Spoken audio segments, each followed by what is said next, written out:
அம்மையும் அப்பனும் தந்ததா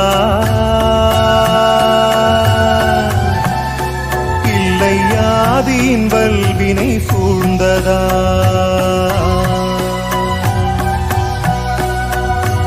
அம்மையும் அப்பனும் தந்ததால் இல்லை ஆதியின் வல்வினை சூழ்ந்ததா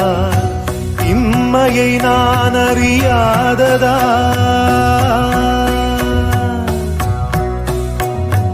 இம்மையை நான் அறியாததா திருபம்மையின் நிலையினில் உண்மையை உணர்ந்திட பிச்சை